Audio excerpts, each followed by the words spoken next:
Hey guys, welcome to Stream Key. This is the Stream Key podcast, which we do every single Friday, and today's version is Phone In Friday, which means that you guys can call in and talk. Oh yeah, I did mess them up. See, we did a test call this morning, and they disconnected. So now Azumatt's Velok and vice versa. So let me fix that really quickly here, so you guys have the right names. But yeah, this is Phone In Friday, and you guys can call in or via the chat ask questions related to streaming and Twitch, and we will discuss them with you and debate them here on the show. Today, of course, we have two special guests. First of all, Azumatt back on the show. You've been on Phone In a couple times now, I think, but happy to have you back on, dude. How you doing today? I'm doing pretty good, man. It's been a while. Glad to kind of dig my toes back in this. Yeah, happy to have you back with your couch, of course, too. I see. Always featuring the couch. Yeah. And my good co-host, Velok, better known as Veli, maybe, somewhat known as Veli. How you doing today, dude? Always good, man. How are you? Good, good, good, because today, guys, is a special version of this stream because we're doing a charity event at the same time. So if you've been watching already, you know this, but for the next 60 hours, we're streaming to support Alex's Lemonade Stand, which is a childhood cancer research organization. So if you want to be a part of that, learn more info, you can type !info or !donate in the chat. Really great cause, and we're aiming to raise like at least $2,000 this weekend. Super excited, and I'll be reading those off during the stream, during this show. So, but yeah, I'm excited to get into the show, and to kick things off, I'd like to go talk to you guys about the last week or so. The biggest thing that happened was tags came to Twitch like 2 days ago, so we can break that down a little bit, but I'm curious, maybe starting with Azumatt, how has your past week of streaming been? Anything big happen? Anything you want to share? No, honestly, I've been extremely busy with school, so streams have been kind of spotty here lately. And that's just because like my midterms and stuff are coming up within the next week. So like I'm doing a lot of studying and a lot of stuff behind the scenes. So I haven't really had too much to really say along in that front. But when I do stream, I mean, the ones that love me and care about me show up. So it always makes me warm and feel welcome. So nice. Pretty nice. Yeah. Still good to hear that, you know, when you have the chance, it's going well. So, Veli, how's your past week been, dude? How's streaming going? Awesome. Having a lot of fun. Just finished playing the main story for The Last of Us. And I'm glad I waited to be a PlayStation fanboy, because before I used to be Xbox fanboy only. And now I'm ready to set my Xbox on fire because it doesn't have The Last of Us. And that game is amazing. I played 3 games on the PlayStation since I've had it, and they've all been fantastic. Nice. All of them. Yeah, I've historically been an Xbox fanboy with Halo and stuff, but with how they're going forward, just putting everything on PC anyway, like I'm kind of leaning towards PS4 too. I understand that. Between that and Spider-Man, it's like, do you need more reason to get a PS4? And God of War. Yeah. For sure. There's so many good games for PS4 now, but that's insane. Cool. Well, so if you guys want to call into the show or get a question answered, you have 2 ways to do that. First of which I would recommend, is joining our Discord, which is not the TRUgaming Discord. You can join it in the link in the chat right now. You can join the waiting room, and we'll pull you into the show to talk on us in voice chat about your topic. If you want to talk about crossplay, which Silicon just brought up, or anything else that happened in the past week, or just a question you have about streaming, Twitch, etc., you can do it that way. If you can't join Discord right now because it's the middle of the day, you can still ask your question via text chat in Twitch or Discord. Just tag @GreenChord for me so I see it in red. And if I miss your question, please feel free to re-ask that so I will see it. But the biggest first thing I want to talk about while we're waiting for people to submit those questions is tags. And I'm sure they covered it a little bit on the late night show 2 days ago, but we've had a day or so to kind of test the tags and see what's there and look through the library. So, Azumatt, have you streamed since they came out the tag system? No. Okay. I know Velok has, and I have with True as of like this morning. So, very, very first impression type thing here, but have you had a chance to look through them at least, Azumatt, maybe? To kind of browse them? Yeah, no, I've definitely looked through it. I've watched a couple people's streams late last night, like messing around with it, trying to find new people, I suppose. So I've got a little bit of experience with it, messing around and looking at it. So. Okay, cool. Well, yeah, so if anyone isn't aware, Tags are Twitch's new system instead of communities. They've completely taken out communities when you're categorizing your stream and replaced it with tags, which are, there's a ton of them actually, way more than I thought there would be in terms of like how you can filter your stream in terms of like single player, squads, MOBA, you know, LGBT, interview. We're doing some things for this one like charity. So it's like all these different options. And I thought they're going to be only like 11 at launch, but that's, I guess, directories. And then on top of that, there are communities that you can, or tags you can filter by. So I want to get Vel's first impression here, since you've had, you know, I guess 2 days to try to play around with them and use them a little bit. What do you think so far? I like them a lot just because, like, basically, like, you could, before tags, like, there was just the communities, and there could be 100 different communities that were all for the same thing. So you'd have a bunch of, like, communities that either, like, were over flooded because that's where the streamers were, or didn't have any streamers going to them, but then no one would pay attention to those. So communities really weren't doing what they were supposed to be for the most part. Right. I think the tags are really cool because it's obviously a little bit more well managed than communities was. A lot more direct, and I think it's gonna be really cool for Twitch. I really do. Yeah, awesome. You have a good point there, because I remember, like, for example, before there were communities that were the exact same thing. Like chill was one I remember. There was like one that was chill, one that was chill with the snowflake emoji, one that was chill streams. So it's like, which one's the best? Are they all the same thing? So I like that point. Azumatt, what are your initial thoughts of the whole tag system and being able to play around with it a little bit? I think just as my experience as a viewer with it, it's freaking awesome, because you can click on a game and you see like a tag that says like my first time playing, or, you know, like a new player, new to this. And then next to it, you have like a tag saying like, this is a chill streamer, or this is an English streamer, or this is whatever. And it like really helps you narrow it down to based on not only who you can watch, but who you might want to watch. So like some people can tag in hype in there, like for Velik, for instance, and you'll know that you go in there, you're going to a hype stream, you're not going to like a laid back stream. Yeah, that's really cool. And like you said, it's more ways that you can kind of get discovered too, because right now, like, you can really only be found through maybe be showing on the front page by chance, or just filtering by game. That was the only way forever, right? Just going by game. Now there are other ways you can actually find people, and I would, you know, I haven't had the chance to look through it completely, but my guess is the main way you do it is still game, but there are also more clear ways to filter by, okay, I want to watch hype streamers, not just streamers playing a certain game or something. So that seems promising. If you guys have a take on tags, that whole system, if you think they're missing some, think they could have done something better, great topic to call in and let us know about, or mention your take in the chat. If you can't call in, I'd love to unpack that a little bit more. Let me go ahead and check the Discord, make sure that we're not missing anybody here. Okay, yeah, calls are wide open, so you guys have plenty of time to join in if you would like, and I know there are lots of people here who stream, so I'd love to hear from you. We did have a question in the chats way up here from Quantum Prey, who said, what upcoming game releases are you most excited for? And I like to turn this into a streamer's perspective. So Val and Azumatt, what games are you most excited to stream when they come out? Do you have anything on your list? Azumatt's grinning widely here, so let's start with you. I'm really, really, really excited to dive into not only the story, but the multiplayer aspect of Red Dead Redemption 2. I've been waiting for this game for like 2 years.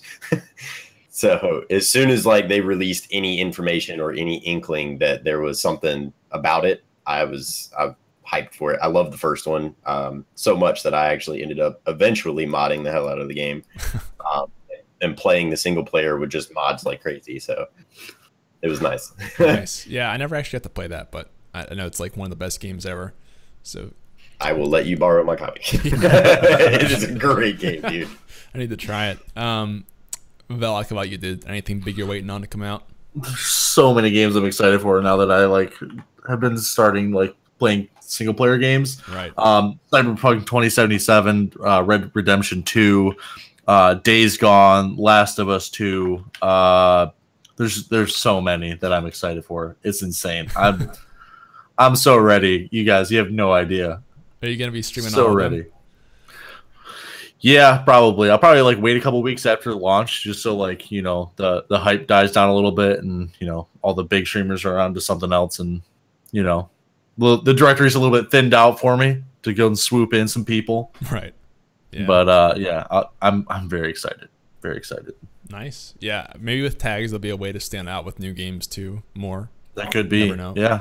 I wouldn't be surprised if they do like tags for new games or something, or even like some sort of deal with tags where like if a new game's coming out, maybe there's some new tag people can put on their channels. That'd be kind of interesting. That would be cool. Yeah, I'm interested to see what they do. But in any case, there's so many new games coming out. Cyberpunk is probably one that I'm really excited for the most. So excited. Yeah. Ori 2 and Kingdom Hearts 3. The big ones I'm waiting for. Okay. So many. My gosh. But good question. I appreciate that, man. Let me filter through the Discord here. We have some people joining in, so slowly but surely. Yeah, again, if you guys have a question for us, just go ahead and tag at GreenChord in the chat so I see it. I'm going to go over to our little archive here of stuff in the Discord to see if we can find something.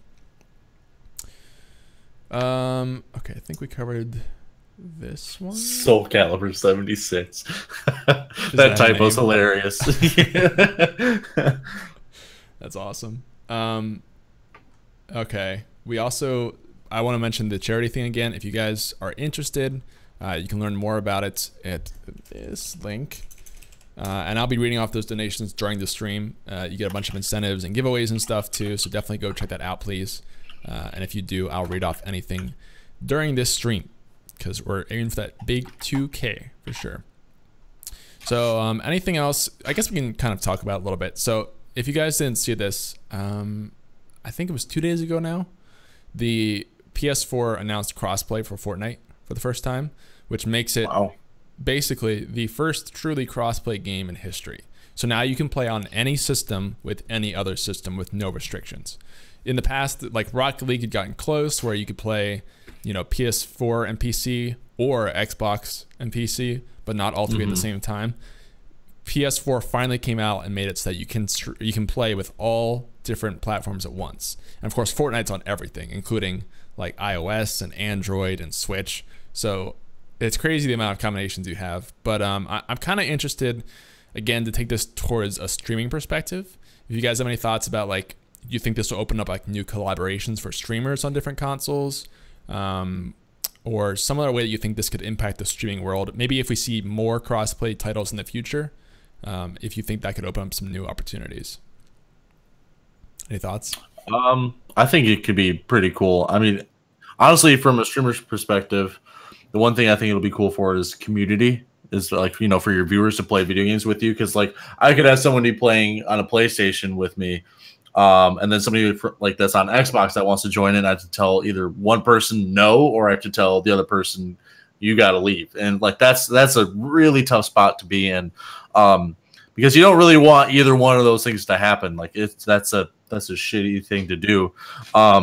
So I think this will make it a lot easier, a lot cooler for your community to just feel more, you know, welcome, especially with Fortnite. Like I think Fortnite's a really good game for this to start happening on, and it being so popular, I think they're going to see a big boost, and hopefully it just keeps coming around to more games. Yeah, that's a really good point, because I remember we did community streams with Rocket League like way back when we started, and it was always that thing, right? Like either you could be playing with PS4 people or Xbox people, but then you'd be leaving some of the community out because they weren't on that console or something.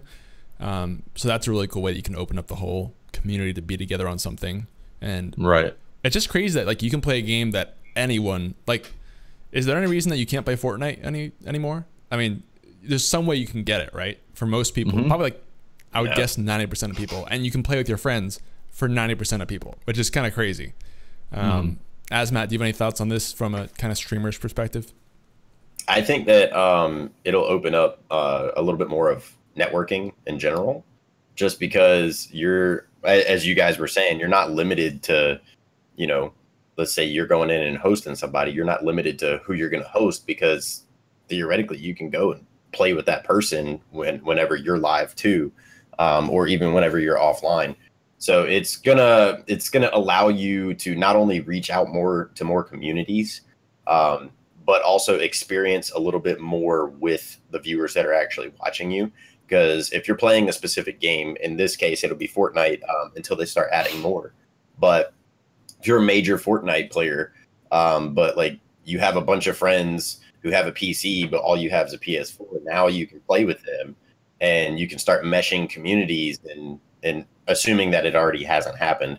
But I mean, it'll just allow you to do a lot more with your viewers. You're going to get a lot more requests for people to play with, a lot more interaction. And it just opens up a ton of doors that I don't think a lot of people are actually thinking about, so to speak. Yeah. And saying that just made me think of something with like the infamous whole Ninja Drake thing. I mean, that was a cross-play event, right? That was PC and PS4 playing together.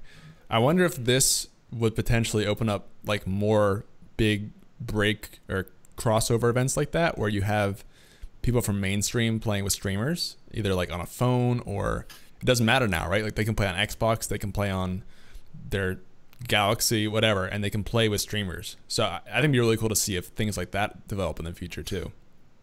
It'd be crazy. But in any case, I think we can all agree it's a good thing that PS4 finally decided to do this. I'm really excited to see how it changes the whole future of the industry, because it's pretty unprecedented. So, been waiting for this for so long. Yeah, for like, any game. I mean, just imagine like how this impacts game developers going forward and being able to make something that anyone anywhere can play together. Truly, like not just saying that. So I think, yeah, be some cool stuff coming for sure. We have some questions coming in here from the chat. So let's see here. I want to clarify really quickly, guys. So we do try and keep this to be a streamer-centered show. So we like gaming topics a lot, but try to find a way to link it to streamers in particular and Twitch, as opposed to just general gaming conversations. Okay, yeah. So I have seen a lot of questions about just cross-platform and PC. We can dive a little bit into this, but keep thinking about ways to tie it in with streamers in particular, or if you have questions about streaming, that's what it's all about. We have one from Grindhead Jim who said, do you think that having cross-platform in competitive games like Fortnite might open up challenge, but more importantly, perhaps more toxicity because MNK versus control? I don't know what MNK is. PC Master Mouse and keyboard. Okay, yeah, mouse and keyboard versus controller, phone, etc. Yeah, again, this is not like a streaming topic in specific, but we can still cover it down or cover it. Do you guys think that, you know, yes, it's on one hand you can have this stuff, but you do have to consider, like, is this something that's going to be fair for people who are playing on their phone versus people who have a whole suite of stuff on PC? And do you think the trade-offs are worth it, or do you think you'll see some kickback and toxicity because of that? I think a little bit of a toxicity. And that's just because it partially already exists when it comes to, you know, just playing certain games like Rocket League or whatever on, you know, two different platforms. People are like, oh, it's so much easier to fly with a controller. So, but you also have that concept of if you're on PC and someone's on Xbox and they're using a controller, I mean, really? You can plug up a controller and do the same thing. So the fact that consoles are now allowing mouse and keyboard, or in this case, it's just Xbox, but it's going to more or less level the playing field. It's going to just give us more ways to play, not necessarily a hindrance. Because, I mean, soon, who knows? You might be able to use the Lightning port on an iPhone or like a USB just for your phone or whatever, and plug up like a tiny little keyboard to your phone and just sit here and do this. You know, who knows? I mean, there's tons of adapters. I do have a question with you guys, sort of to tie us into streaming. So do you guys notice, I know this was really true of Overwatch. I actually don't know as much in Fortnite, so I'm curious if you've seen it. Do you notice like sort of a bias in the directories in terms of whether you're streaming on PC or Xbox or PS4? Like, do you notice, like, for example, when I followed Overwatch a lot more closely, if you got a high rank in Overwatch, it was kind of written off like, oh, well, you're on console if you're on PS4 or Xbox, right? Like, oh, console's easy. Versus PC was like the platform you had to be on. And there were streamers who would stream on PS4 or Xbox, you know, get Master, Grandmaster, Top 500. and people would still not give them credit. Like, oh, it's not that hard. It's console. I could do that in my sleep, right? And then like these guys are forced to move to PC to see any actual growth and not just get written off as fakes. So have you seen that impact in Fortnite? Or do you think that, you know, having this truly cross-platform environment might create that for streamers? I think it'll help for sure, because if they start seeing console players, you know, kind of like start beating some of these PC streamers for Overwatch and stuff like that, like they'll definitely be like, all right, maybe this guy's, you know, maybe he's legit, maybe it's not, you know, just so easy with a controller or whatever, because these guys with the controllers are actually really good. Maybe some of them are beating the guys on computer. I think that would be really cool. And if you are actually good at it on console, people are going to find out really quick. Yeah, like kind of being the underdog, sort of. If you can actually, that's true, because you're not restricted to just playing other console players, right? You can actually play PC players with your console. That's pretty interesting. I think it'll eliminate the wall entirely. And then you also would have to come up with like a brand new leaderboard. Like you'd have to pretty much scrap everything. And that's just because, you know, at this point you're not playing with just your platform anymore. You're playing across the world. So like once you get to, you know, first place, you're first place on everything. So yeah, it's a little, you're holding a heck of a lot more power than just, you know, like a specific area or a specific platform. Right. I think you'll definitely see some people like complain about or just be frustrated that, you know, they're playing on their phone and they're getting crushed by some guy on his PC. But in my opinion, like it's still worth doing. Like just because those things are going to happen doesn't mean you shouldn't do them. I'd rather personally like have the option to play on my phone with my friend who's on a PC and be frustrated than to not have that option at all and avoid frustration, essentially. So, right. Yeah, it's definitely good for just bringing people together, which is kind of what gaming should be anyways. You know what I mean? It's just like, that's like the foundation of gaming, is just playing video games with friends. Yep. It's all about. All right, we have a caller, Cage, in the chat. Let me pull him in here.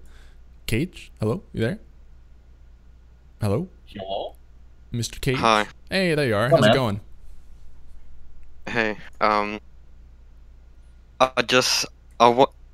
before I wanted to ask my question, I kind of want to add on the whole console thing, streaming.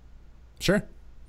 To me, if there's like a console streamer and like he's really good at the game or she, they just should get the respect, because PC and console are equal to myself, be honest, because like competitive games like Rainbow Six Siege, with a controller you have to flick every time because you don't have that high sensitivity you have with mouse and keyboard. Right. And it's the same with like PC, like you have sensitivity, but you still have to, like, of course, control the recoil, control like the sensitivity, and you still have to flick. So to me they're equal, and I think it's really shit like how people don't recognize console players as good players in general. Yeah, I mean it's a different type of skill, right? But it's still skill. Does that make sense? Yeah. I get that for sure. I agree. Did you have a question that was separate from this? Yeah. So I'm planning to do a 24-hour stream tomorrow because I'm going to celebrate what I've accomplished last month. Like, I got a 600 host viewers last month and all the follows and that. Nice. How would you like prepare mentally before the stream, and how would you like try to get yourself together if like you're in 8 hours into the stream? So to be clear, it's a 24-hour stream. Is that right? Yeah. Okay, gotcha. I thought you said 4. Yeah, 24-hour stream is a big deal for sure. We've unpacked it a little bit before, but I don't know if Azumatt's been on for it. So, Azumatt, have you done a 24-hour before? I would guess you have, but I have, yeah. Okay. Do you have tips for Cage here?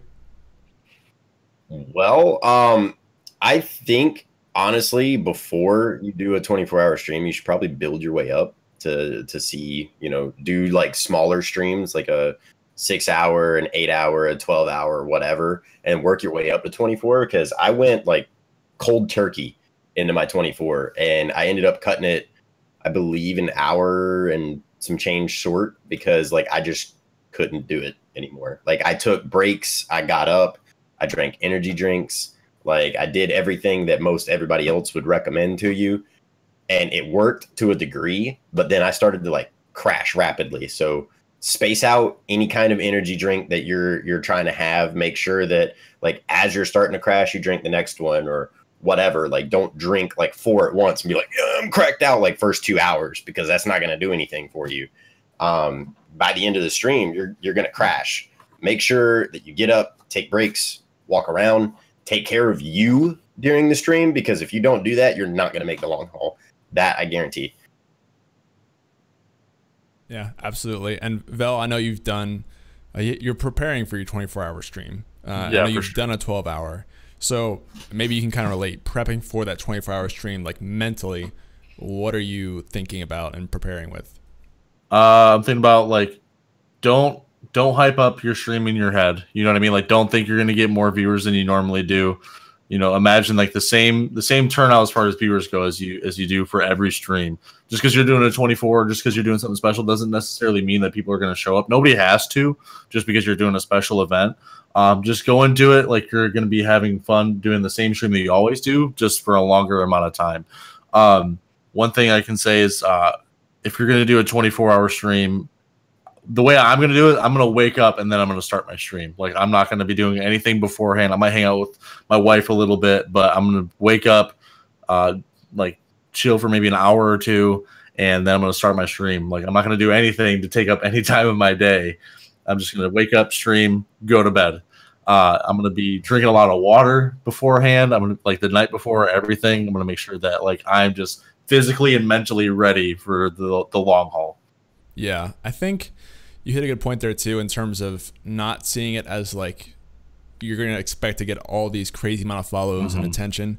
I think was it last week we talked just about like using those as celebratory streams rather than like farming streams, if that makes sense. Yeah, you're celebrating with your community during that event. So don't go into it thinking that, you know, this is a way to grow. It should be more of a celebrating what you've already done, if that makes sense. Cage, do you have any follow-up questions or thoughts on that? Can I just add like a little bit different? Sure. I talked about this on the podcast before, about like talking in a stream. At the moment, I'm like in between games, like I'm doing some Siege and some WoW, but I think my main problem is like when I play WoW, it's you have to talk a lot, because with WoW it's like there's not much going on. You're mainly doing quests, and how would like, is there any tips or like just how to keep going and talking through your stream when you're playing like a game like WoW? Yeah, exactly. And it's not just WoW, right? It's a lot of these games that are grind fests where it's definitely not like you're having fun maybe, but for the average viewer, it's probably not the most enthralling experience. I don't know. I know that Azumatt has done MMOs pretty frequently. I know Velok hates MMOs, as far as I remember. But have you done any other games that are kind of in that vein of, you know, grindy, something that you enjoy, but like you have to do some extra work to make it entertaining for the viewer? And I mean, this is true to every game to an extent, but I think particularly with games that aren't competitive, that are single player grinds or something. Maybe starting with Azumatt, since he does have MMO experience. Yeah. I personally, like, my main MMOs Neverwinter. Like, I love the game. So it's similar in just how the structure works. It's very, very grindy. It can get boring because the quests get redundant. The way that you can interact with your community in general, most likely, just because World of Warcraft is a really big game, it's probably going to be saturated, or you kind of already had to make a name for yourself before streaming that game. So because of that, the easy way to stand out is, instead of like talking about the game and what you're doing and all of that stuff. Talk about like the strategies or like why you're doing what you're doing. Make it a little bit more of, I'm doing this to grind for this item so I can do this later on, versus like, hey, I'm grinding for the item, I'm doing the quest, this quest takes us and does this. Like, let them know more of like your plans, your plot. I don't know really that talking to them more in general is really going to help. It's more of like what kind of content you're actually bringing to them that's going to make the game interesting. Because if you are playing the game just to play the game because it's fun to you, you need to transfer that fun to the people that are viewing. Like, make sure that they know that you're having fun and having a blast, but talk to them more about kind of the structure of the game, how it works, why they should be interested, but without telling them why they should be interested. Just more or less do stuff like that, not necessarily just trying to fill the blank space with words. Yeah, so not just talking more, but making the content Right. itself more interesting for everyone as a default, essentially. Like that. Vel, you have any thoughts on this topic?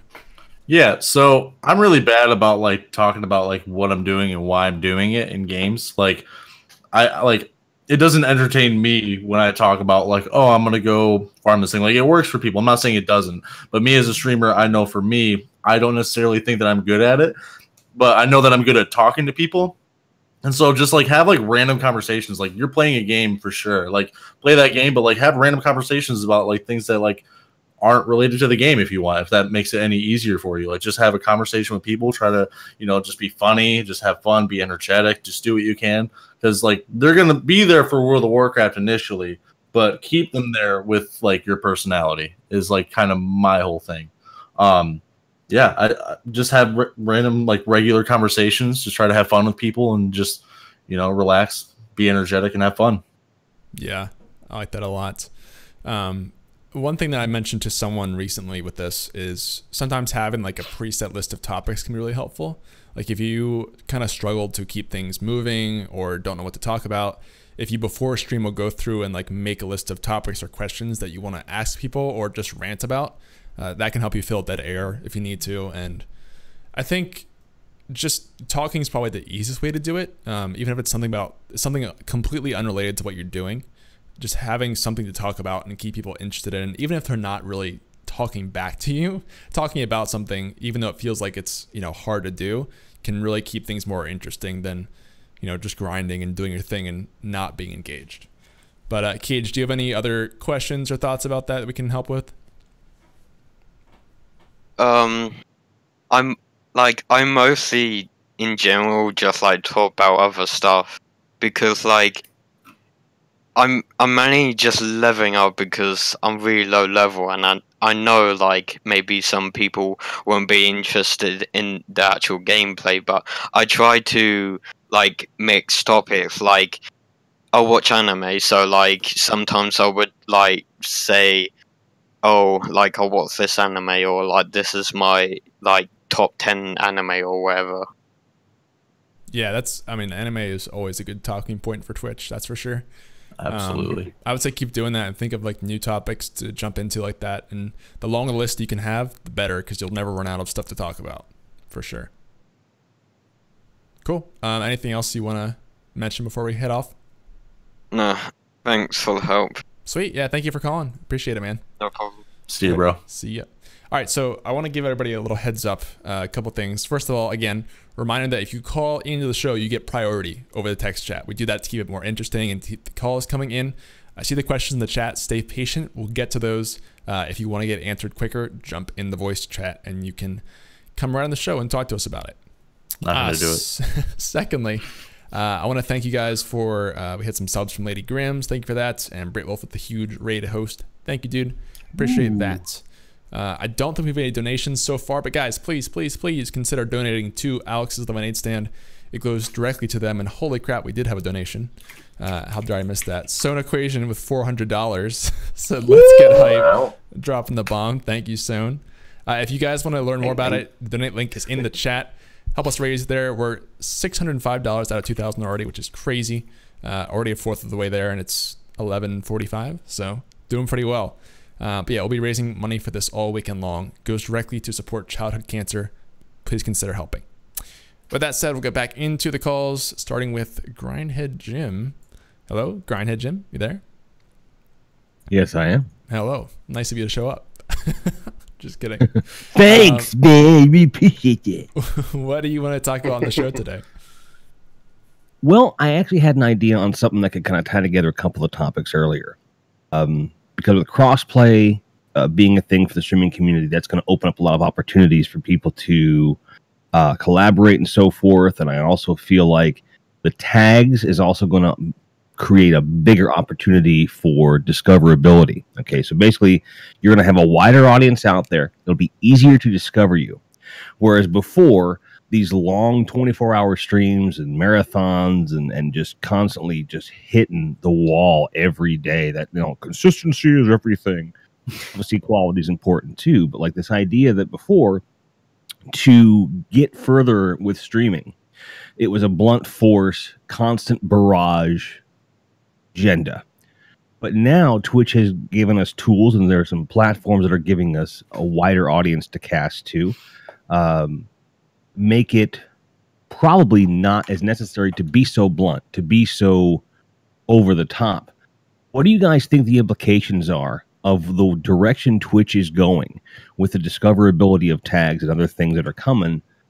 Do you think that we're going to see a change in the status quo as far as how streamers can stream? Do you think it would be...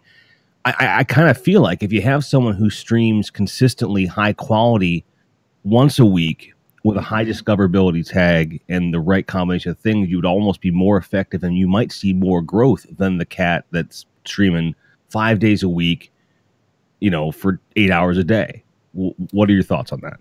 All right. So basically, you know, the way to grow on Twitch forever has been the more that you're on, the more chance you have of being discovered, right? Because that was like the only way. Now with things like tags, theoretically, there might be ways to be discovered without just being on all the time. Is that pretty much sum that up? Yeah. Okay. Sweet. Yeah, I want to throw this to you guys, Azumatt and Vel. Do you guys think that these are new ways and open up new avenues for growing seriously on Twitch without just being live as much as you can? Yeah, I think... Oh, you can go ahead. You sure? Yeah, do it up. I honestly, I didn't think of it that way.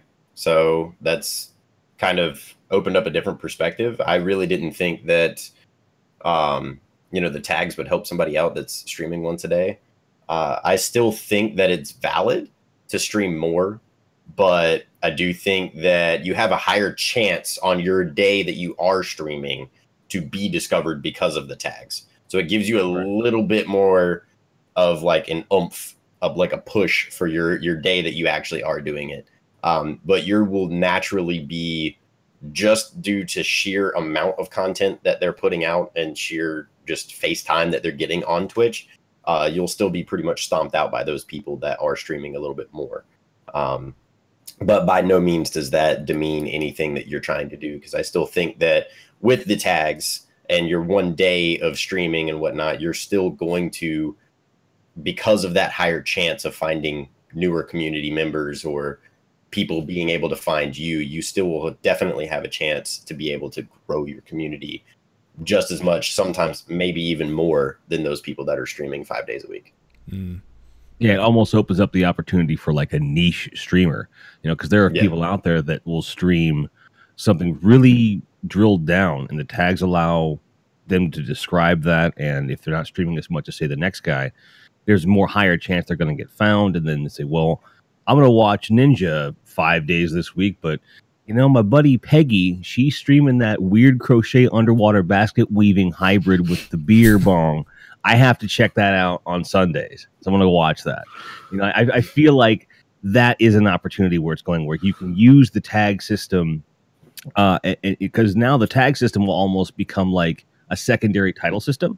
So a lot of things you felt necessary to like cram into your title, you can put into the tags now, which gives you way more creative opportunity to maybe create discoverability for yourself rather than just relying on the tag system as it's designed to be like, meh.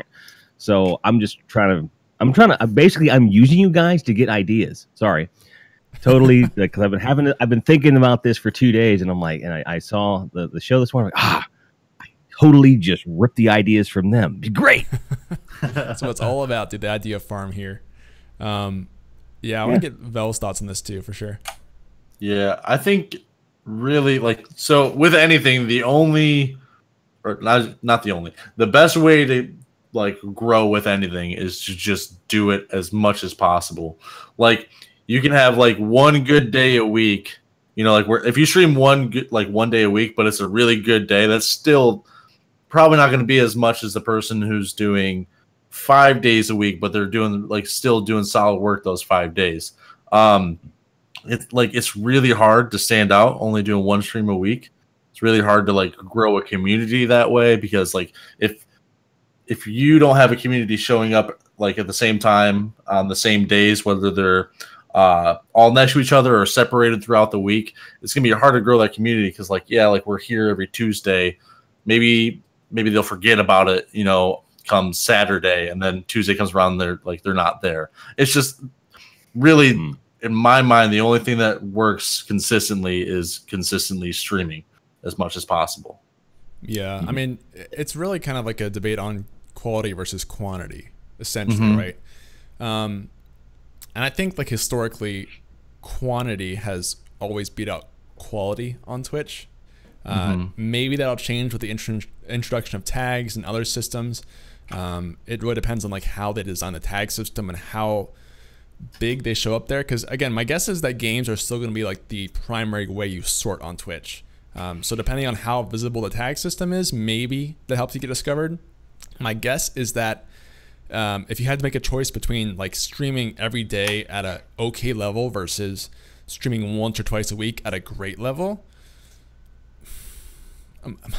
it's hard to say. My gut still says that the quantity wins out there over having like a masterful stream, but there are still some cases where having a really good show less often can help you. And I think this podcast is maybe an example of that. But my gut says like, you know, it's still for the foreseeable future going to be more effective to grow by streaming as much as you can and keeping that quality as high as you can relative to that. Versus, you know, trying to find the perfect tag system and streaming on once a week at a really high level. Maybe not. That's just my gut feeling. But Jim, do you have any other thoughts on that to follow up? And again, I want to be clear that for me, the opportunity is to wider net, right? I certainly don't mean to infer to anyone across the Twitchverse that I'm saying, well, now you can stream 1 day a week and you're going to be fine. You'll be ninja in no time. That's not it at all. But I do feel like for the person that doesn't have the opportunity to stream that blunt force style, that if they really get creative and use the system in creative ways, that there's opportunities there. And I think we can all agree that it's definitely going to mean that there is less of a chance of you falling into obscurity with this system now. At the same time, you still have to put out good product. You still have to put out something with some degree of consistency on some level, and not be expecting Fortnite streams from the get-go to be your bread and butter, or your milk and cookies, or your bananas and peanut butter, or whatever your thing is. But ultimately, like for me, like to wrap my side of this up, is there anything they could do with the tag system and the directory system with the games to create more synergy than is there? Do you think perhaps they should have game-specific tags that are only available to you when you are streaming specific games? Do you think that would be more beneficial? Yeah. Or would that make it more confusing? So I think that, well, there's a balance there in terms of not having so many tags that they become meaningless, kind of like communities. But in general, I think that more options is better. And I'm all for like game-specific tags. They have a couple out there already, like squads and duos and MOBA. And then like they also have, for games like League or CSGO, you can filter by map or by hero. I wouldn't be surprised if that comes to Overwatch. So there's already some of that in there. I think the way they'll get the most value out of it, though, is by almost like changing the way you navigate Twitch.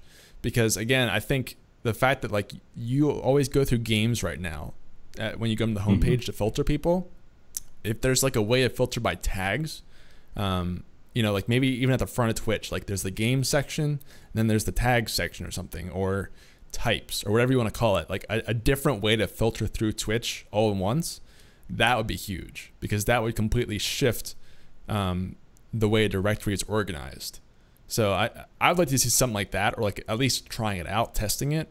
I think that's how you get the most value out of it. But I don't know if Azumatt, Val, you guys have thoughts too. Yeah, I still think the main thing is going to be looking through the game directory as opposed to tags.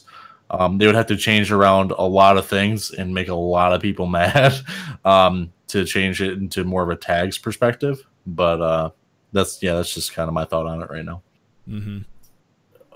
My thought right now is you can go in and you can click like Fortnite, and the way to narrow it down after that is limited, but you can search based on specific tags before you do anything, and it'll suggest games that people have that tag in currently.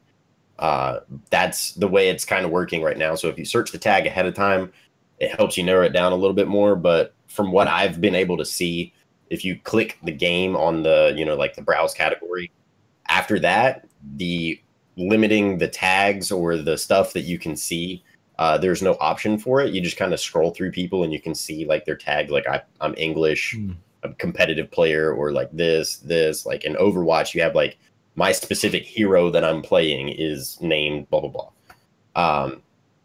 And it's definitely interesting, but there's some more things that they could flush out. Like they don't even have, this may or may not break Twitch because it'll cause everybody to just go there.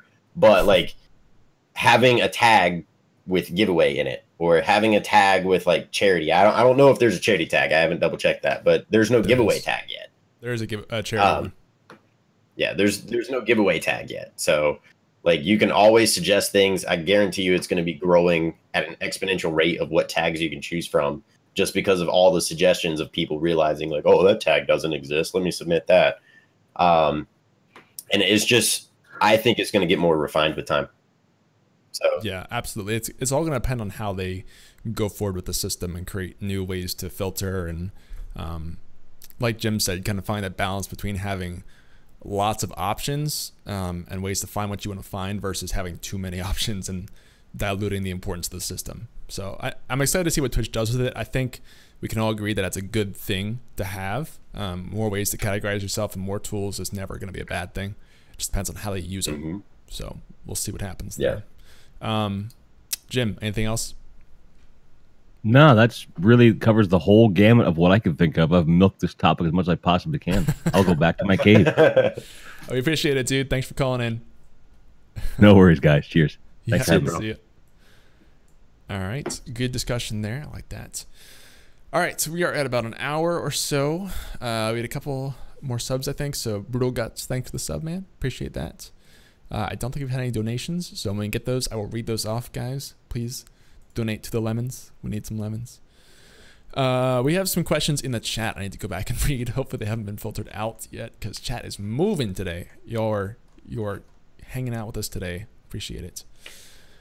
Okay, so Mulama Goat, Azumatt's brother over here, said, I want to know people's thoughts on the Just Do It. This is not Nike. Oh, it just went out of the chat. First, basically his question was, for someone who wants to, like, decides today, I want to get started with streaming, what kind of advice do you have for that person? Or like, should you go do it?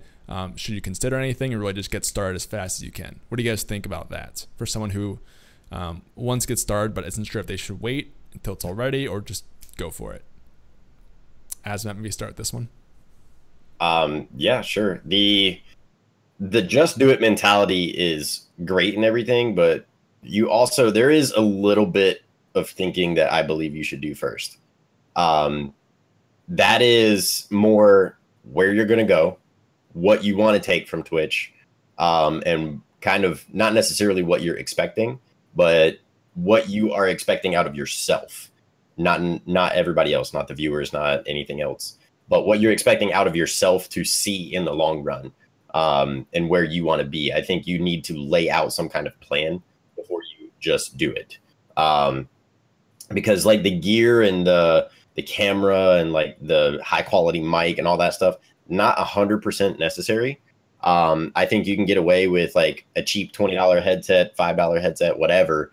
As long as they can hear your voice and you can talk, that's bare minimum. Like, you don't need a camera, you don't need anything else. As long as you can chat and actually interact with them besides responding in chat. I've seen that a few times. It's a little weird. But if you can respond almost in real time, whether that's you're on the delay or like you have the instantaneous chat thing set, you don't need any of that. So the just do it mentality is kind of where I lie, but on the sense of that you've already kind of halfway made a plan of what you want to do, what kind of games you want to play, and what you expect out of yourself and where you see yourself in the future. Just have a mic, be able to play, and be able to stream. Even if you're streaming in 480p, which I really don't recommend, but just start out. Get people to like help you out, or be like, "Hey, dude, you're streaming in 480p. Like, let me help you out." Something along those lines. I would say, I mean, Xbox and PlayStation have the ability to stream from them. So if you have a headset, like even if you have no overlays, even if you don't change scenes and have videos, or even anybody really tuning in, as long as you have that availability to be able to instantly respond, you're fine. Just if you can read your chat, even if you're reading your chat on your phone, and you don't have like a PC or whatever, read the chat on the phone, respond in PlayStation or Xbox. Like it's going to be super simple. The best hardware that you can probably get aside from a PC is going to be that console, and stream from it. Absolutely. I love this, and I want to rant on it, but I want to get Vel's thoughts on this first before I do. Yeah, so definitely, like as Matt was saying, like the expensive stuff doesn't matter. Like you don't necessarily need a second monitor from the start. I know I've talked to Green about there's a program that you can have that does like a transparent overlay on your one monitor, so you can see all those things, all the alerts and everything that you would need to see. I didn't have a second monitor when I started. I had like a crappy old laptop that I used to watch chat. I didn't have any alerts set up or anything because I knew I wouldn't be able to see them on my screen. So I was getting emails for every follow, and so I'd be like, "Oh, thank you so much for the follow," and I'd get that notification on my phone. Things like headphones are like headphones and monitors, as far as like quality goes, is like the last thing you need to worry about for sure. Anything that like affects you and doesn't affect the viewer, don't worry about that until you get everything that affects the viewer set up. So that's like your PC parts, things like that, things that like either help the viewer get a better quality stream, or things to help you interact with the viewer a little bit more, like the second monitor, stuff like that.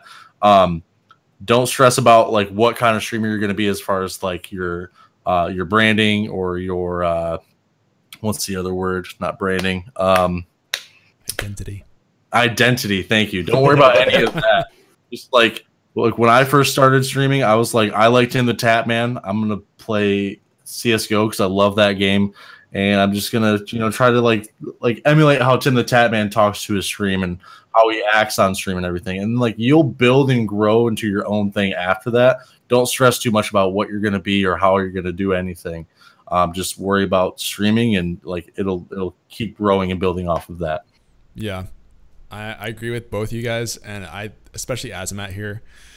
In general, my whole thing has been like, don't wait, start streaming no matter what. Like, just straight up. But Azumatt brought up a good point there. I would say the only thing you need to consider when you're starting your stream, you don't need any gear really. I mean, if you can hit start streaming, you're probably good for what I believe. The only thing that matters is to think about what you want to get out of the stream. Kind of like a goal setting. It does not have to be complicated. Just like mentally take 3 minutes to think about, okay, when I'm doing this stream, like what do I want to get out of it? I'm not going to be like Ninja. I'm not going to get 100 followers this stream. I'm not going to get 3 followers this stream. I'm probably maybe not going to get a single person to come by and chat. But I'm going to try streaming. I'm going to watch myself afterwards in a VOD. for me, like when I started streaming, that was enough. My first stream, nobody came by, no follows, nothing. I streamed for 4 hours, whatever. But I loved it.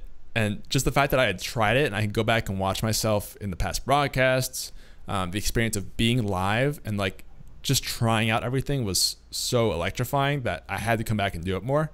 So that's why I think you should always start it. Like regardless, you could have the crappiest gear, you could have no chat, whatever.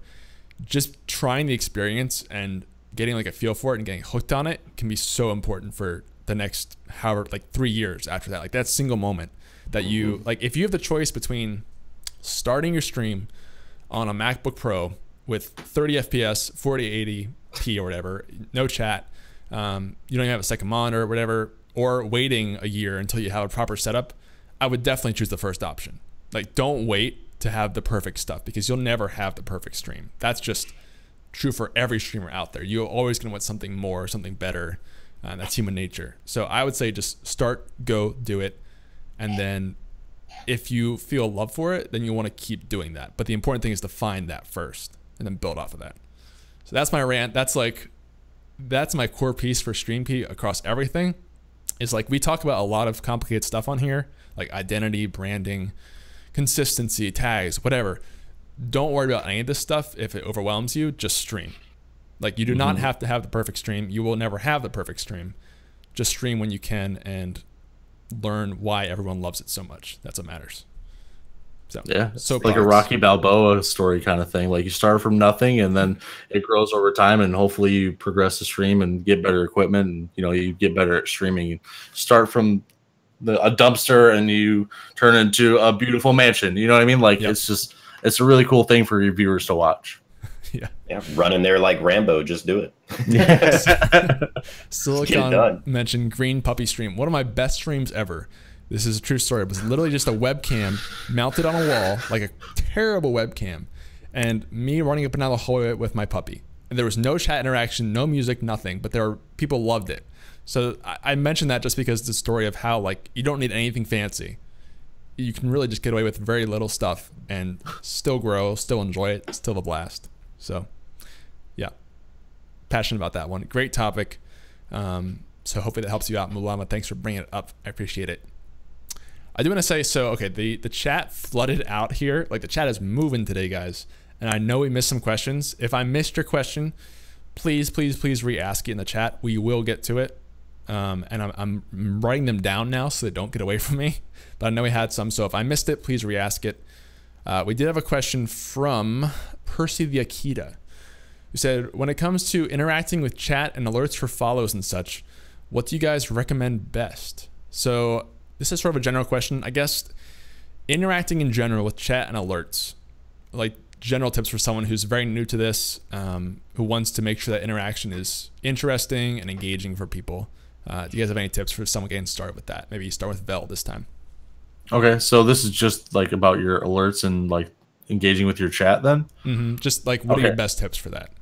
So for alerts, the one thing I wanted to focus on was like something that would like hype me up. So like I know that I really like DMX and I really like Eastbound and Down, the TV show. So my follower alert is like a really hype part from Eastbound and Down to X Gon' Give It To You. And I love that. It gets me so hyped up. And like, so you want something that like, if you start getting hyped from something, your chat's going to notice. So make those alerts something special. Like when I sub, I do a dance. It's got not Ron Burgundy, but it's got Will Ferrell doing his little dance on there. It's a really hype song. And it gets people going. Like I have viewers that do the dance with me. And I didn't even know that until like a while ago. Yeah. Green does it. Exactly. Do something that includes everybody, like whether that's an emotion or anything. Like, it's all about getting them as engaged as possible and getting them as like excited as possible. And you know, when you talk to your chat, you got to remember they're spending at least even a second with you trying to say something to you. So you have to be appreciative of that, and you just be super energetic, and just you got to love that person because they're spending their time out of their life to be with you and to check out your channel. So that's the best tips I can give you right now. Yeah, just letting that knowledge like really amp you up, right? That someone chose to come watch you out of everybody else on Twitch. They're interacting with you with their time. That's pretty motivating for sure. Azumatt, any tips on this? Yeah, I think everything in your stream should emulate you. So like make sure like as what he has with all of his alerts and everything, like they take something out of his personality. And make sure that like if you're gonna choose anything like that, make sure it's part of your personality. Like mine, when I receive like a donation, mine is Herbert because I can do like the voice and I like Family Guy and all that stuff. You know, he goes, "I got a nice tip for you right here in my pocket." Like, and that's all it is. It's just something simple, something stupid, and just to get a chuckle out of people. So it's just like that. That's it. I mean, you can do like DMX hypes him up. Me, Herbert just makes me laugh. You know, and it's stupid stuff that you can really just kind of get done. Make it part of you, make it fun, make it happy, and see like that probably just made, I don't know, I know myself, it made me smile a little bit just by hearing that. You know, like if you hear DMX go, you're gonna want to dance, you're gonna want to do Velik's little arms, you know, you're gonna want to get into it with him as he's doing it. So it's just something that, you know, make it part of yourself. Choose whatever you want to choose. I mean, it's your stream. Just let people know that it's you. Yeah, that's definitely a good point. Making an extension of you. So Domi in the chat, you know, he said the same thing. You know, I don't like loud alerts. I like a cleaner look, but still give an alert. So yeah, it's what you want, right? It should be something that somehow you're proud of or ties into something about you. Like these guys said, as long as you can resonate with it and it's not just some default alert that you have no connection to really, then I think that makes sense. Make something that's funny. Mine are all Sonic alerts because if you know me, you know I love Sonic. So yeah, just find something cool that you can do that people can learn about you with the alerts. That's a cool idea. And then interactions sort of the same way that Velox did, right? Just when you're starting out, especially, really take care of every viewer in there and let the fact that they're spending their valuable time with you really motivate you, because that's so important for sure. Okay, good question. We have 2 in the voice chat apparently waiting, so let's get rolling here. Get some people to jump in here. Okay, new guy. Let's bring Blattman in. Blattman, PS4, you there? Yeah. Hey, how's it going? Good, dude. You? What? Velox cracking up. I hope. That was just awesome. Blattman, what do you want to talk about on the show today? Right on. Yeah, sorry. This is long time listener, first time caller. So. Oh, sweet. Awesome. Thanks, Happy bro. to have you, man. Nice.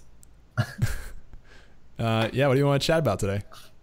Really quick. Sorry, I'm dealing with the delay right here. Feeling like an old man. Basically, I'm an artist and a gamer, and I'm just trying to, if I want to blend the two entities, like my gaming and my art, or just kind of keep those separate, like throwing just gaming in on Twitch. Putting like the art stuff more on like, I don't know, the other big streaming service that's out there. So what did you guys say to that? Because I just listened to the Identity episode on your podcast, and I don't really want to confuse people of what I'm trying to be. So any good insight there? Yeah, this is a great question. And to be honest, it's something that I've experienced myself because, you know, I love playing games, but I also love doing video production, music production. So trying to find that balance is tricky. You're definitely right that if you want to grow the most effectively, you're going to have to pick one way or the other to go, basically. But that doesn't mean that you have to. It sort of depends on what you want to get out of the stream, how important growth is to you, because you can make a balance of it work if you want to. It's always going to be faster if you separate those out somehow, and maybe you sacrifice one or the other. I know that Azumatt does some creative stuff too, and I think you've done some on stream as well as gaming. So maybe you can give your own thoughts on this from that experience. I more or less think that me doing it is not like my main thing of stream. So like I only do it occasionally. Sure. And it's not something that, if that's not the direction you want to go, my question for you honestly is, what do you want so far? Like you said, I don't know if I want to take that and let that be me. Like I don't want to mess anything up. Like what are you trying to be? Do you can you answer that question? Do you know? Yeah, for sure. Well, my art pays the bills and have some sort of basically the art's the bill paying aspect, but then the gaming's just like I'm just trying to wind down after everyone's in bed and game and just like get involved with in the art world, but just like, hey, he also does the gaming aspect. So that's why if I kept, maybe kept them separate, that might be interesting. But dude, I'm a stay-at-home dad, so I have to do this. So I guess it's hard for me to just kind of but I know that that's what I have to do. But I don't know. It's like even if I want to game and stream that, I guess I just shouldn't care too much if that's getting traction. Whereas if I'm focused more on the money making aspect of my art and I have some cool ideas with that, or of the forefront, I guess, if that makes any sense. Mm-hmm. So you do art stuff for your full-time job, is that right? Yeah, I'm a video guy. So okay, yeah, it's gonna be something that like we can't tell you the right or wrong answer. It's definitely gonna be like a personal choice, but we can help you think through things. I'll give some experience of my own. So I love doing this podcast, and I work with streamers pretty much for a living through my job. Right. And I used to do streams where I was doing channel reviews like every time, or just talking about streaming stuff. There's some great people out there that do that, like Ashley Christ, and it works. People love it, and it's really good content.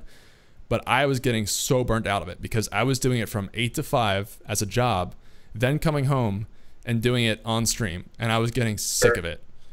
So for me, I made the decision to move away from that and just stream gaming. And since I did that, my streams have gotten a lot more consistent, and I'm more excited to do them. Even though I know that, like, yes, doing the coaching stuff is exciting for me, and I love helping with that. Like, at the end of the day, it was still burning me out compared to just laid back gaming, because I needed that kind of escape. So that totally. I would definitely think through that if that's something that you think you would run into with burnout. Because sometimes, like, you know what the optimal choice is, right? Like on paper, what makes the most sense for growth, but you have to consider like what you can sustain long term and what you can be passionate about, for sure. Mm-hmm. That makes sense. Yeah, I don't know, Velik, do you have any other thoughts on that to add? Yeah, I mean, I don't really do anything aside from gaming. I do the occasional IRL streamer or nothing else aside from that. One thing I can say as a viewer for a couple people that will do, like, I know somebody who has a stream where primarily they're musicians, and then every once in a while they'll play video games, and you can't have the same mentality in a music stream as you do when you're gaming. Like when you're playing music, like being like chill, relaxed, but still like engaging the viewers, like that's awesome. That's perfect, because you don't want your level of energy to take over and be the primary thing on stream over the music, because the music's like why people are there.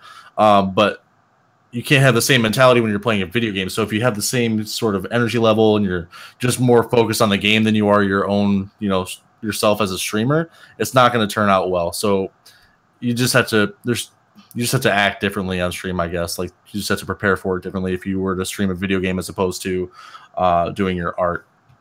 Sure, that makes sense, guys. Cool, man. Anything else we can help with?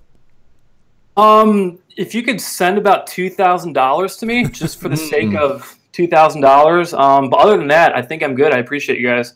Man, we'll send it to Alex's instead. Does that work for you? How about that? Perfect. Yep. All right, cool. We'll make it happen. Right on, guys. All right, dude. Thank you. Appreciate it. Problem. Take it easy. You too, see you, man. Yeah, bye.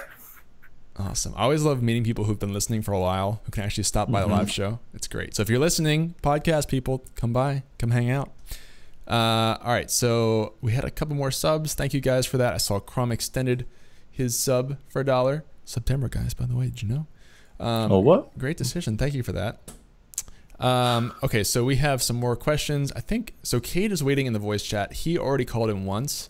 I'm going to try and jump a little bit around with some questions in the chat, but we will get to Cage because, again, you get priority as a caller. I don't want to pass that up completely.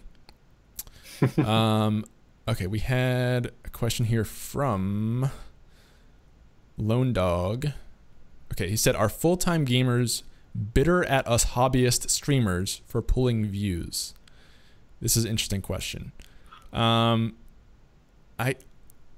Okay, the best way I can think about this question, what he's asking is the existence of lots of small streamers who just stream on the side for fun, potentially pulling viewers away from top streamers who rely on it for their job? And if so, does that aggravate top streamers? That's the best way I can interpret this question. So 2 parts of that. First topic is, do you guys think that small streamers, the abundance, because there's tons of them, right? All of us smaller streamers pull viewers away from top streamers or any streamer who's doing it as a career? Technically, you could still be a smaller streamer doing that, right? So what do you think on Velox? Looks like he has something to say on this. If you're worried about other people taking your viewers, you're just insecure about your own content, in my opinion. Like, if you're making quality content, like, even if you're making the best content ever, people are going to be leaving to go join other streams. That's just how it is. People have their preferences. Even if you think you have the best stream on Twitch, someone else might not even care about your stream in the slightest. It's just people click together, like, or maybe you just don't have a good stream yet. Like no one's pulling your viewers. Like, the only thing that's going on is, like, people have preferences and you need to be better at streaming. Like, those are the only 2 things that I can give you. I'm not trying to like be salty or anything right now, but I just don't like the mentality of, like, man, these people are stealing viewers. Like, no, like, you focus on your content and that's it. Like, that's the only thing that matters is your own content. For sure. Yeah, I'll let Azumatt go first. I have a soapbox for this too. Yeah, I 100% agree with Belly, but the thing is like, if you even in the slightest think that the sheer numbers of all of the small streamers out there, like, you got to understand, like, I don't know the exact percentage off the top of my head, but there's more people that aren't affiliated yet than there is affiliates. And it seems crazy, but they're not pulling, like, even affiliates getting partner benefits and stuff like that. We're not pulling people from the partners. If anything, we're supporting the partners because we're not only similar, but at the same time, we're providing good content. We're giving a chance for them to find some new people, or, like, maybe even start to network with newer partners and grow them with bigger communities. Like, the more communities and more people that are out there, we're not pulling viewers from you. If anything, we could be bringing some of our friends that have never been on Twitch to Twitch. You know, we could be bringing more people into the platform, and that could be something that's beneficial to everybody. I mean, and along the same thing that Velik said, if your content's not there, you're not doing anything. You know, I mean, you could be partnered, you could have the badge, whatever, but then, like, one day you just fall off and you just stare at the camera, like, just this, you know, and then that's 0 content. And then, of course, somebody's going to steal your viewers. No, the viewers are going to get bored, and then they're going to find somebody who they might find would be more worth their 20-minute break on lunch or 30-minute break or whatever, to go and watch and experience and be more interactive with. I mean, there's a lot of factors in play, but as far as stealing your viewers, no. I mean, we're earning them just as much as you did, whether you're a big streamer or a smaller streamer. Yeah. So, this is it Lone Dog that asked this question, I think? Yeah, Lone Dog, I think you're new to the podcast, so he's like, what have I done? This topic always gets us. Yeah, it's all right. This question actually is a very common question for new streamers who are new to the platform. The idea of viewers being like this finite resource, or like, there's only 10 viewers out there, and if he has 9, I can only have 1. You know, like, this is not the case for Twitch, and we get very passionate about it because the biggest thing that, you know, I know Vel and I hate, and I assume Azumatt too, is people making excuses for why they can't grow. Because that is going to be the end of your stream. Like, it could be this or anything, but this is a very common one where, well, it goes both ways. Like, let's say you're a new streamer. Well, I can't get any views because Lyric is dominating the directory with 40,000 people, and I'm all the way at the bottom. He's stealing all my viewers. And then vice versa with this context. Well, all these hobbyist streamers are stealing my viewers, so I'm going to go out of business, and I can't make money. These little guys are stealing my viewers, right? It goes both ways viewers are not like this finite resource, and believe it or not, you can watch multiple streams at once. People do that. But the whole thing is that is not going to limit you from growth, regardless of whether you're small or big. It all comes down to your content, not like who has the viewers and streaming at what time to optimize viewers. Like, people will come out to watch you for you and someone else for them. It doesn't mean that, you know, because someone else is streaming that you're not getting that viewer. So don't use that as an excuse, for sure. This gets under my skin sometimes, and it's not you, Lone Dog. I don't want to like target you out for this or anything. We love you, Lone Dog. Yeah, it's just the mentality, because you brought up something that's very pervasive across Twitch with streamers. At the end of the day, you can't make excuses for why you're not growing because viewers aren't watching you, or I don't have the right year, or I can't stream at this time, or like all these little things that like theoretically, like, yeah, you could pick the perfect time to stream. Like, yeah, you could pick some certain viewer, but it all comes down to making stuff that people want to watch. That's it. Simple as that. For sure. So if there is strife, I actually had not heard of this. Your second part of the question was, you know, is there this kind of strife? Actually, I think there maybe could be this strife. Like, it is out there. People maybe are aggravated by, you know, whether it's career streamers being annoyed with hobbyists stealing viewers, or new streamers being annoyed with big streamers stealing viewers. Yeah, that mentality is out there. People feel that, but they shouldn't. So that's the best way I can answer your question, and you shouldn't. If you're worried about that, or if you know people. Sorry. Mind your own business, people. Yeah.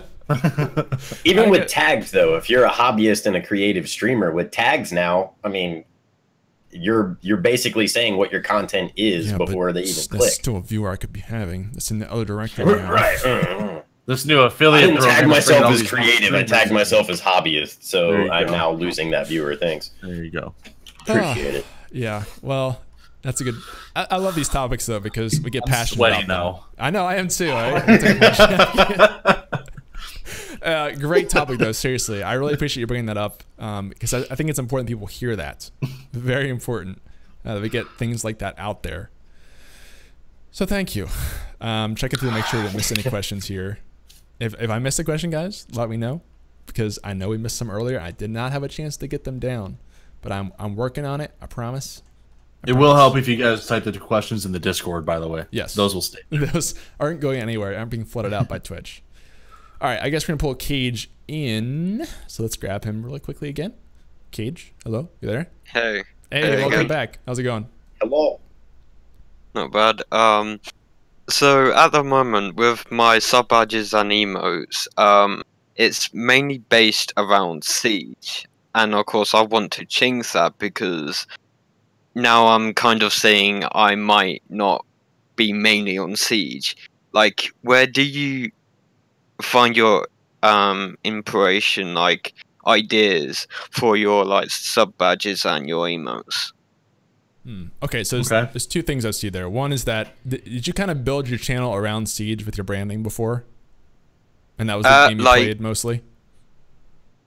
For the 3 months I started, yes, it was only Siege. Okay, and you like your panels and alerts were built around like Siege pictures and things? Yeah. Okay, right. I think a lot of people do that. But then your other question is kind of like, where can you find inspiration for new stuff, right? Yeah. Okay. Just making sure. All right. So we'll address the second topic first. So Vel and Azumatt, like when you guys are looking to bring up your alerts or your branding and you're not sure what to do, like do you have any places you go for inspiration, whether it's people or places or whatever for ideas? Honestly, it doesn't even have to be just branding and alerts too, but specifically like with those things for right now, where do you get ideas from? So with my emo, the one thing I wanted to do is I didn't want to do something that like was only specific to my channel. That like, I mean, yeah, it has my face on it. It has the American flag behind it, but you can post that and spam that in anybody's stream. And it's just like one of those things that like, if you're a viewer of my, exactly, like we have two of them right there. Like it's not anything that's going to be like, well, what is this all about? Why is this in my chat? Like that's just my face.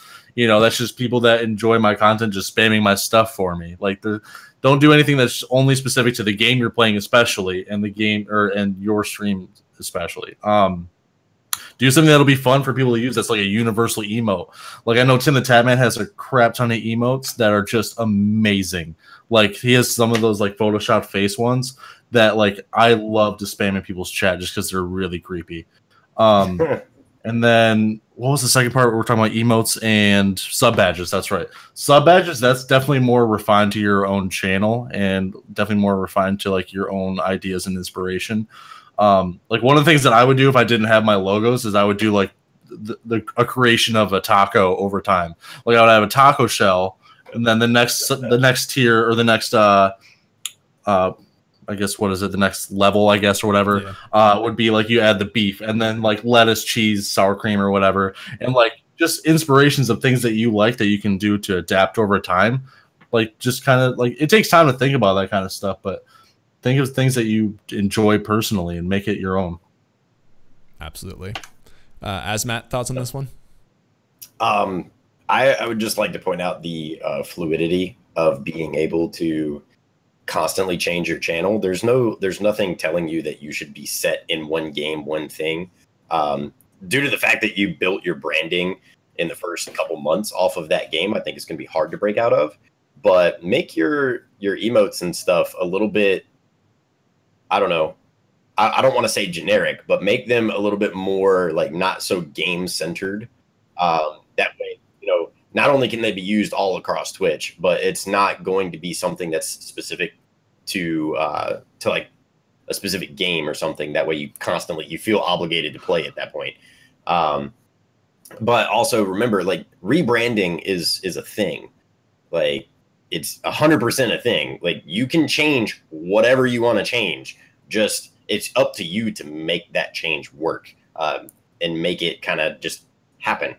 So, I mean, don't worry about it so much. But the inspiration to being able to change your stuff and finding, your base of doing that, find stuff that interests you. Find, even if it's just colors you like. I mean, my overlays and my stuff is very simple. Like one of my favorite colors is a hunter green and blue. So I kind of like wanted a bright version of both of them mixed. So I have like a bluish green color that's bright and it's vibrant there. It's in your face.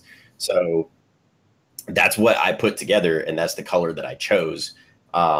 Even if it's just something, again, as simple as a color, don't stress about it. Just make the change, see if it works. If it doesn't work, go back or change again. But just once you get somewhere where you feel comfortable, I would stop.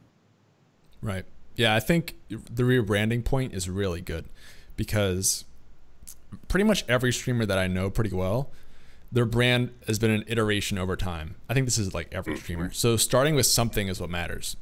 And then over time, you'll refine that brand in terms of like the actual logo or any banners and colors, and it'll evolve over time. The important part is to start with something. I mean, this is true of Velok, Azumatt, White Shadow, Dana Dapper, Pims, like everyone I know, this is true. Start with something, and then over time, you'll figure out what you like about it, what you don't like. Velok's logo used to be 2 shades of blue. Now it's blue and yellow. Azumatt used to have a different logo, but now he's got the similar logo with the same colors. And so like those things just happen over time, and trying to build something slowly is what you want to do. And again, like Azumatt said, you can switch at any time. If you end up hating it, just take it off. It's not a big deal. I also think I'll talk a little bit about this in terms of branding around a game. That's something that a lot of streamers do, and I know Miss Hobo Slayer in the chat was mentioning she does that. It can work very well for you if you really want to build around a game. But if you get in the situation that you're in now, where you want to switch to a different game outside of Siege, then you lose a lot of your identity. Not only identity, but your branding at that point, because you branded around that game. So I believe that it's always better to stream or to brand yourself kind of not generically, but not around a game, so that you're flexible. I mean, this happens for, even look at like Ninja, right? His entire channel is really built around Fortnite for the most part. I think we could all agree. His branding is not built around Fortnite. He has a very distinct brand that works for any game.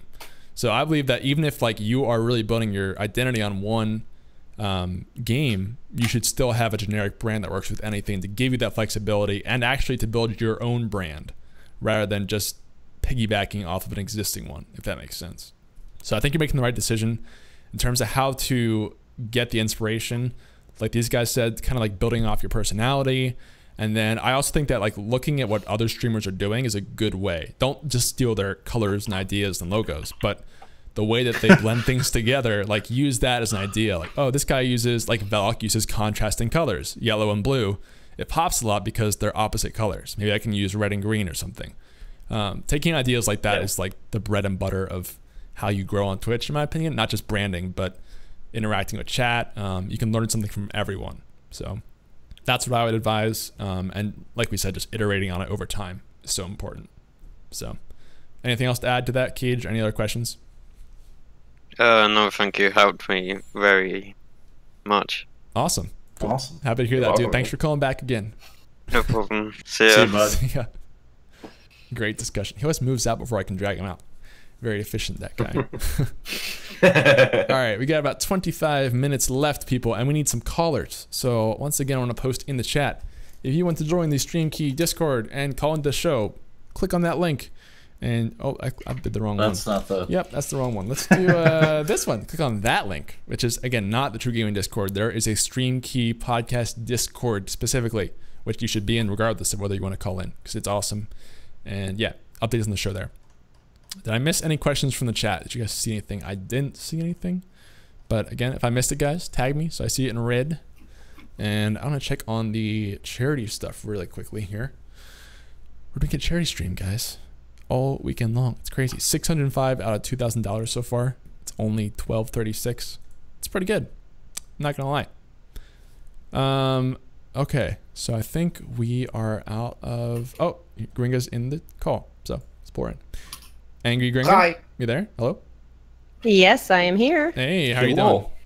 I'm doing good. How are you guys? Good. Always good. What do you want to chat about today on the show? Okay, I know we've all dealt with this in real life. I'm talking about the haters in your real life. Explaining to them what you do and what your passion is with streaming. I'm struggling with my friends, my family, not my husband, of course, as you know, but kind of explaining to them what it is that I love so much, and kind of like getting them to see that it's not just me sitting and playing video games. How do you guys deal with it? Do you deal with it? And, you know, just some tips, I guess, on how to deal with people in real life who kind of try to drag you down. Okay, so these are specifically people who are like looking down on you for streaming. Is that right? Yeah. Okay. I've dealt with this a little bit, more so in the fact that people like just don't understand it. Not that they look down on it, but I'm curious to see if maybe Val or Azumatt, if you guys have a story of this, of dealing with someone or people who have kind of judged you or thought less of you for streaming, and if you, or maybe you just try to convince someone why what you do is so cool. I know Val interacts with his coworkers with Twitch, so I don't know if there's a story there to be had. So I know I tell some of them, I don't tell everybody, just because like you're definitely gonna get people to judge you, even like you're like the cool people that you know in life.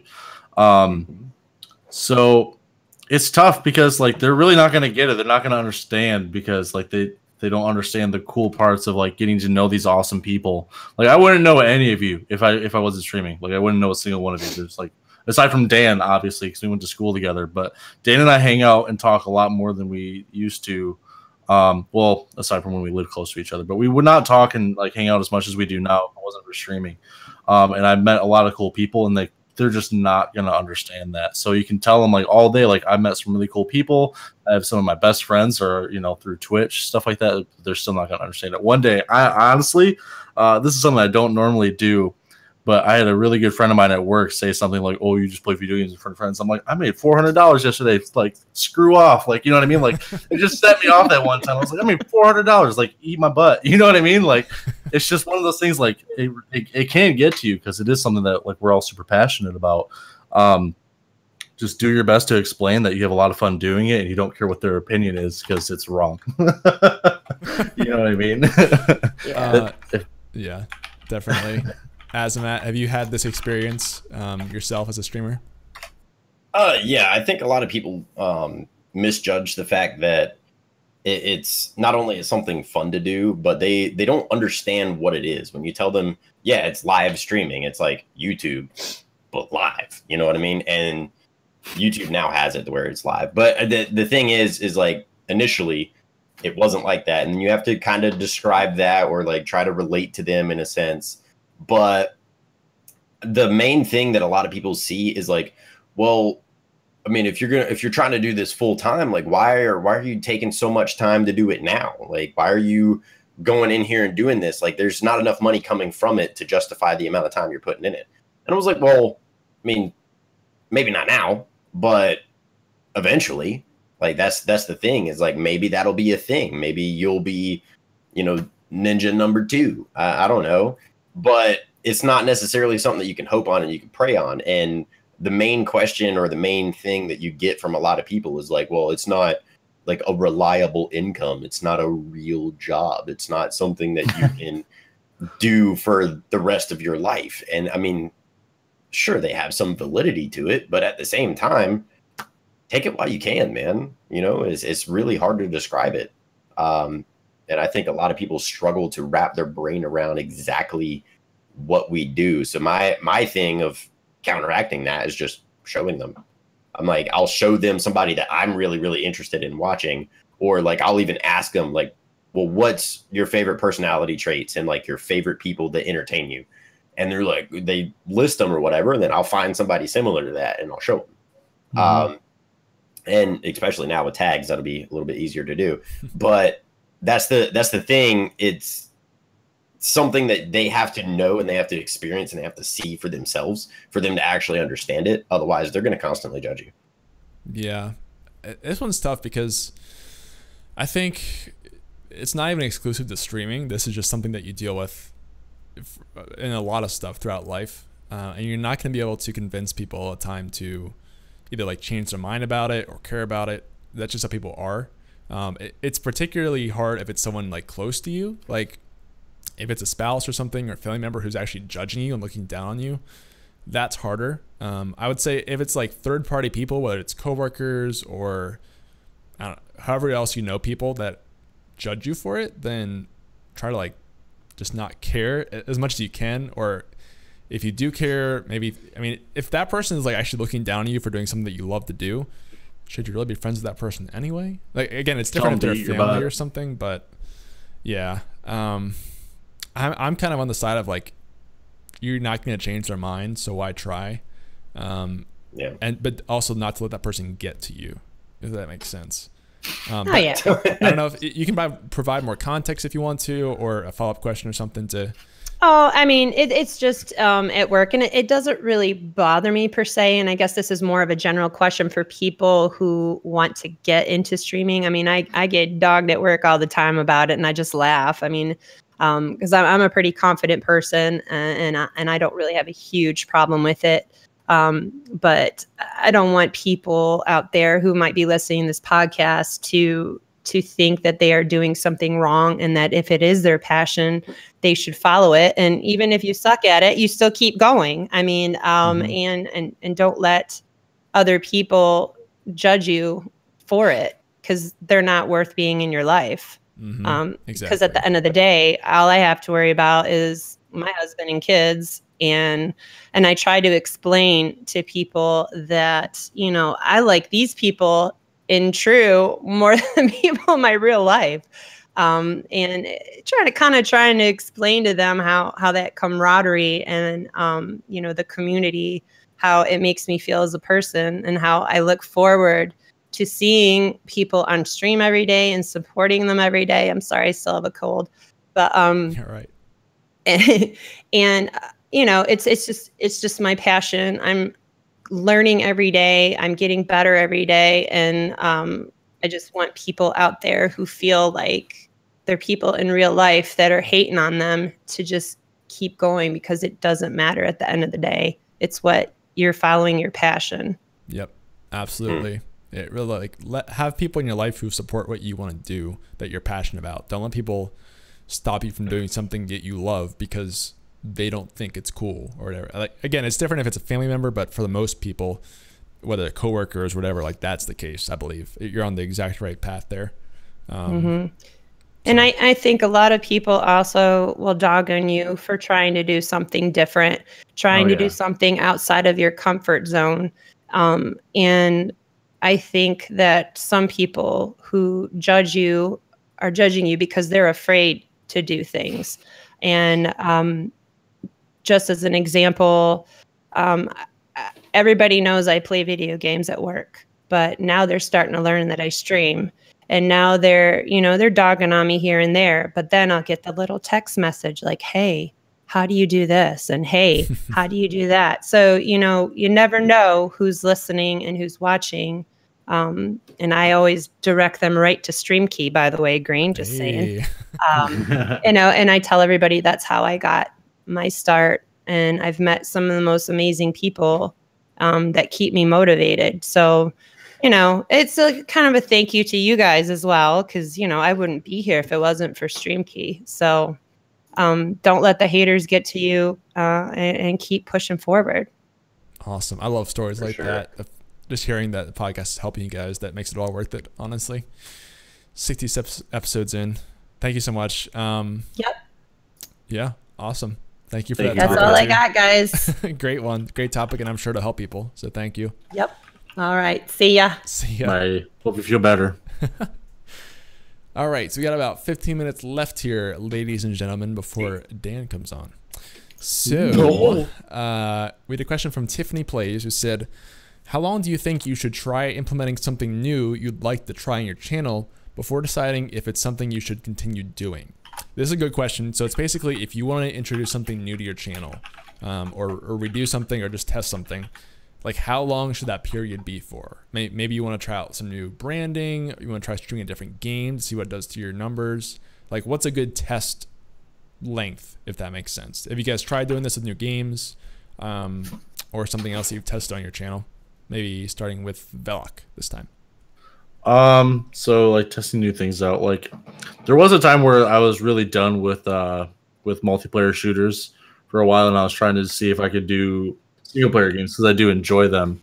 But at the time I didn't really have much of a community behind me, and I was playing a lot of games that like didn't have a huge directory behind them anymore. Like a lot of indie games that had passed their prime or anything like that. And I noticed I was getting worse viewers than I normally would. And so you have to remember, like any decision that you make, it has to be revolved around a little bit around like what kind of viewership you're getting now. So like I know like if I were to start streaming The Last of Us, but if I did it 2 years ago, like it wouldn't have been as good of a turnout as it is now, because I have more of a community that's willing to watch me play, a wider variety of games than I was back then. So give yourself maybe a week, and if you're really not seeing anything serious, like try implementing it later after you've grown your community a little bit more. Maybe that's all you need, is just a little bit more of like a backing of people to just watch you play, more games that you're interested in as opposed to the games that they're interested in. Right. Yeah. I think a week is definitely, you need at least a week to test something out like that. Azumatt, have you been through that experience yourself, testing out new content or something else? Yeah, for sure. But the time frame of which that you should do it, I think, is once you feel to a certain point no longer comfortable continuing it. So it's a little bit subjective, but my window or my time frame of testing anything is I'll try it out for at least a month. If it doesn't work, stop. But it also depends on the idea. But if it's something that's like significantly hurting me within the first 3 weeks, 2 weeks, whatever, most likely I'm going to stop then. But if it's something that's more of like a big rebrand or more on the broad scale of things, I'd give it at least a month and a half, see kind of where you feel as far as, are you content with it at that point? Do you want to change it at that point? Start asking yourself those questions around that time frame. And if you say, am I content with this? And then your first response is, you should probably change it. Yeah. So the thing about that, you say about a month for most of your stuff, right? Most, yeah. Yeah. I mean, on paper, like the longer you can test something, the more info you have on it. So that makes sense. But you have to consider like the risk that you're taking too and the trade-off. Yeah, absolutely. you want to find that happy balance where you're not going too long and then like kind of shooting yourself in the foot essentially by digging yourself a hole that you can't get out of in the future. So it is kind of personal preference. Like if you want to go on the longer side, I think this works especially well if you're smaller and you don't have a ton to lose. Sure. If you want to test something out for months at a time, that's a great idea because you get more info and give something longer to sit and see if it works, as opposed to just like banking that it'll work on 1 week. But if you're bigger and you want to test out something new, then maybe even like a day can be enough for you, especially if you're like really big. It's just a matter of like how much you're willing to sacrifice and the risk you're willing to take. I would say my advice would be about a week for most people, because that's probably not going to be too long or too short. That, you know, if it's too long, people will lose interest and leave the channel and not come back. Whereas if it's too short, then people don't care, but then you don't really get any data out of it. So generally, I'd say about a week. It sounds like Veli agrees with me. So, okay, we had a question from Silent Ghost who said, how do you guys feel about those who drop their age in chat who are below terms of service, even for a normal stream, should be handled? Okay, so this is basically, you know, someone who's younger than 13, or I think that's the age of the be on Twitch, who tells you that in the chat as a streamer. Like, how do you deal with that? Veli, your thoughts? Yeah, tell them no ages in the chat. Like whether you're, you know, supposed to be able to be watching Twitch or not, like you really shouldn't. Like, there's no real reason to be talking about your age in chat. And if they are saying that they're too young to be watching your content, whether it's Twitch wide or whether you have the mature rating, you gotta threaten to ban them. Like they can't be saying that kind of stuff. And you have to threaten to ban them. Like you're a great person, you're a great viewer. I like you being here, but you can't be talking about that kind of stuff because it could potentially get you in trouble, and you have to take care of your own channel before anything. Do you think it actually can? I mean, it could, but I mean, maybe. I don't think anybody's been banned for it yet, but it's one of those things. See, I mean, there's the whole question of like, you know, is there going to be risky stuff you're saying on stream to someone who's younger than 13? That's its own topic. But I think legally, like, I can't imagine you're liable for that, right? Like, if someone, I would hope not. Yeah, if you got onto Twitch and you're younger than 13, like that's on the person on Twitch, right? Not even on Twitch, really. For the account, yeah. Yeah, like, I mean, you're not going to be, I can't imagine that you'd be held liable for something that you do because there was a minor who confessed they're a minor in the stream. Like that. I just wouldn't even want it to get to that point to where that's even possible. You know what I mean? Like, gotta take care of your own stuff before it gets bad. Yeah. I mean, yeah, there's definitely something to be said for just, you know, playing it safe and not taking any chances, especially if you're going like long term.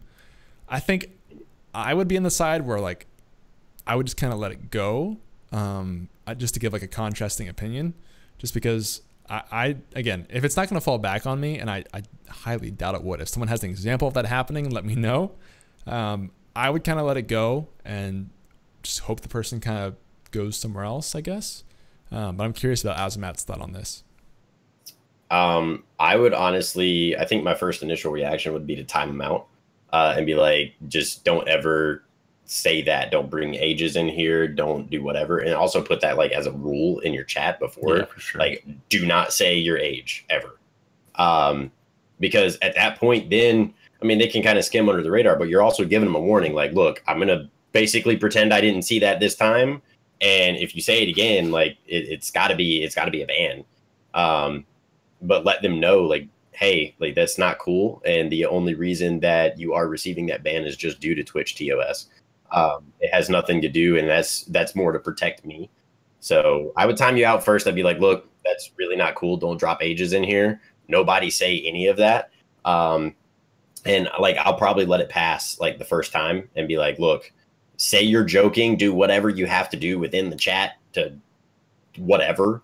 I don't really care at that point. I mean, I appreciate you being here, but if you bring it up again, or if someone brings up ages again and you mention that, and I see that, and I know that it's your second time, you're gone. Like, I've already warned you once.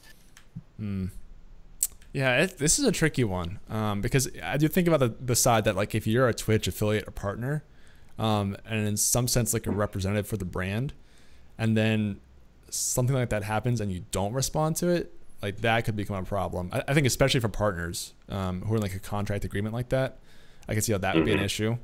I still think that like you will, like some people in the chat, like Miss Fatal Kiss, are saying you can get in trouble for that kind of thing. I don't know of a case where that's happened before, because I mean, like how are you actually to verify that anyway, right? Like you can't for sure know that someone is actually even younger than 13. So it's tough. I think it's wise to play it safe and just to time out that person or ban them or whatever. But technically, I believe that you probably aren't going to get in trouble. So it's up to you. Living on the edge. Yeah. Well, the reason I say this is because I know we've had some people call in, like who are parents and their kids want to watch the stream or something. And I get that perspective. It's just a matter of basically kind of like the last question, like how much risk you want to take, whether you think that it's something that you want to have on your channel or not. Personal preference. So if you want to play it safe, just get rid of them just to cover your butt. But I think you're going to be okay either way. Be my final thoughts on that. It's a good topic though, because it does happen a lot. People who kind of like brag about getting around it or something. It makes sense. All right, we're to Two Chains has a question real quick if we have time. You can go ahead and read that if you want. Yeah, he says, how can you get viewers to like each other and not fight over the most petty things? So, yeah, so basically just trying to see like how you get people to not fight over something and like how you get your viewers to get along, I guess. I don't know. What do you guys think about this? This is different for sure.